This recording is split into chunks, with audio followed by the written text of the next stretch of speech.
Hello friends, welcome back to Gautam Jain education. आज हम एक इंपॉर्टेंट पॉलिटिकल इश्यूज डिस्कस करेंगे। ये है डीलिमिटेशंस बिल को लेकर ऑपोजिशन का क्या स्टैंड है। Opposition versus delimitation bill in India.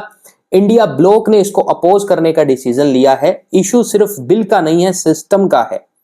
ये रिप्रेजेंटेशंस और डेमोक्रेसी से जुड़ा है। इसमें विमेन रिजर्वेशंस भी लिंक्ड है। ऑपोजिशन का कहना है मिसयूज हो सकता है, गवर्नमेंट का कहना है रिफॉर्म जरूरी है। ये टॉपिक एग्जाम और इंटरव्यू दोनों के लिए इंपॉर्टेंट है।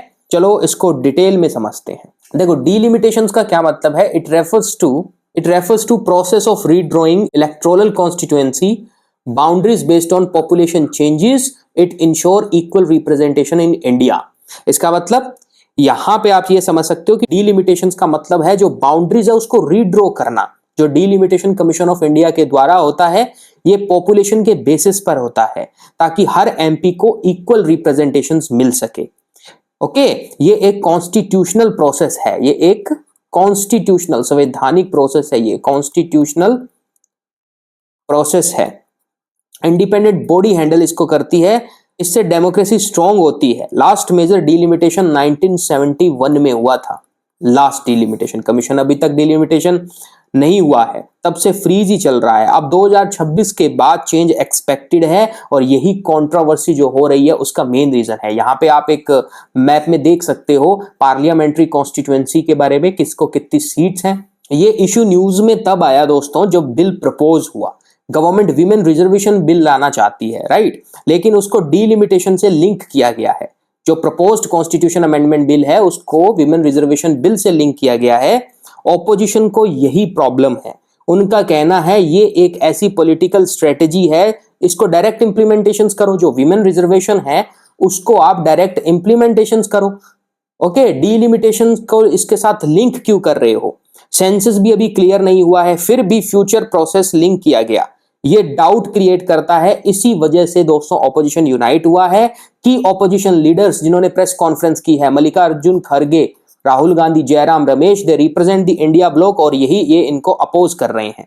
ऑपोजिशन का एक स्ट्रॉन्ग लीडरशिप इन्वॉल्व्ड है। खड़गे जी ने क्लियर स्टेटमेंट दिया है, राहुल गांधी ने भी इसको अपोज किया है, जयराम रमेश ने एक स्ट्रेटेजी बताई।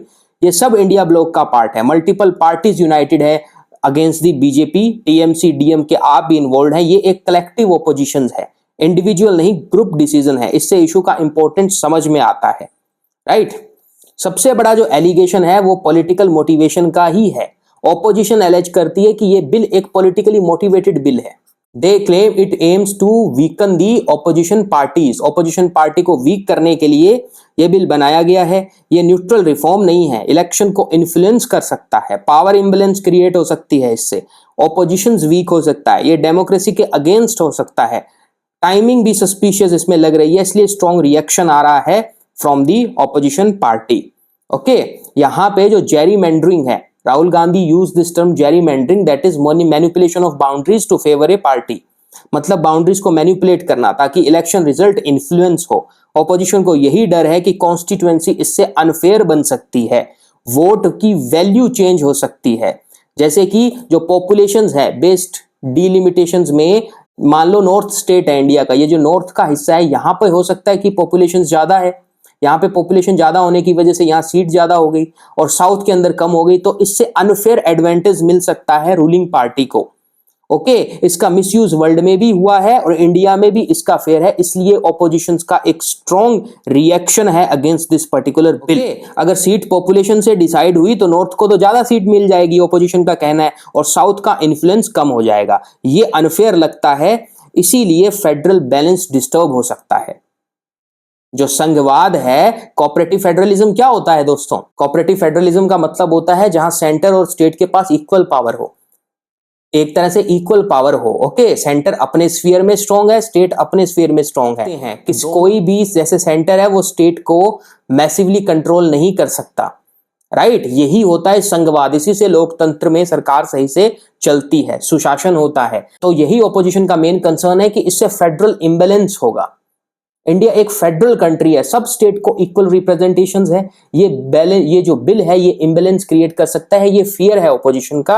पावर इससे सेंट्रलाइज हो सकती है। ओके, इससे क्या होगा, जो मेन पावर है, जो मेजोरिटी ऑफ पावर है वो सेंटर के पास चली जाए। वैसे भी इंडिया के जो फेडरलिज्म है इससे सूडो फेडरलिज्म का मतलब होता है कि संघवाद तो है लेकिन सेंटर की तरफ इंक्लिनेशन इसका ज्यादा है। रीजनल वॉइस कम हो सकती है, ये लॉन्ग टर्म इंपैक्ट डालेगा, यूनिटी में भी प्रॉब्लम आ सकती है। इसलिए ऑपोजिशन इसी को प्रोटेक्ट करने के लिए इस बिल का स्ट्रांगली अपोज कर रही है ताकि सीट सही तरीके से बट जाए। ऐसा ना हो कि नॉर्थ में ज्यादा पॉपुलेशन है तो नॉर्थ को ज्यादा सीट मिले, तो हो सकता है रूलिंग पार्टी का वहां पे ज्यादा कंट्रोल हो तो हमेशा से ये सत्ता में रहेगी। दैट्स व्हाई ऑपोजिशन इसको अपोज कर रही है, क्योंकि सेंसस अभी तक हुआ नहीं है और फिर भी बिल फ्यूचर प्रोसेस से लिंक्ड है। ये अनसर्टेनिटी क्रिएट करता है, एक तरह से डेटा ही क्लियर नहीं है तो डिसीजन फेयर कैसे होगा।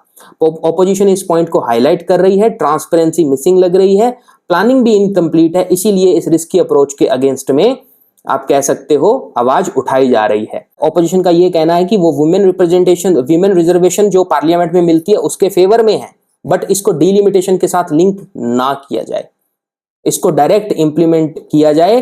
हो सकता है रूलिंग गवर्नमेंट इस डीलिमिटेशंस की आड़ में सीट्स को चेंज कर दे, तो इंटेंट पर डाउट है। इसीलिए यहां पे स्टेट की तरफ से जहां जहां बीजेपी की गवर्नमेंट नहीं, जहां पे रूलिंग पार्टी की गवर्नमेंट नहीं है, वहां पे मेजर ऑपोजिशन आपको देखने को मिल सकता है। तो यहां पे आप ये समझो कि डीलिमिटेशन जरूरी तो है बट ये फेयर और ट्रांसपेरेंट होना चाहिए और नॉन पॉलिटिकल होना चाहिए to preserve the democracy and the federal balance.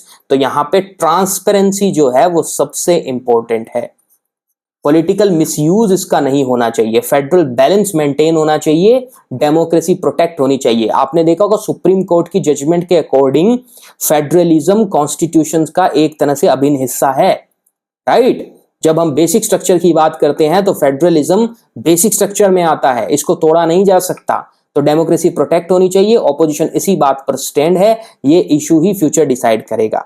Ruling government को ट्रांसपेरेंसी मेंटेन करते हुए इस बिल को लाया जाना चाहिए और क्लैरिफाई करना चाहिए ताकि ऑपोजिशन के क्वेश्चंस को आंसर किया जाना चाहिए, right. So transparency and fairness is utmost. Thank you so much. इसी तरह की और इंफॉर्मेटिव वीडियोस देखने के लिए please do like and subscribe to my YouTube channel. Thank you so much. जय हिंद, जय भारत।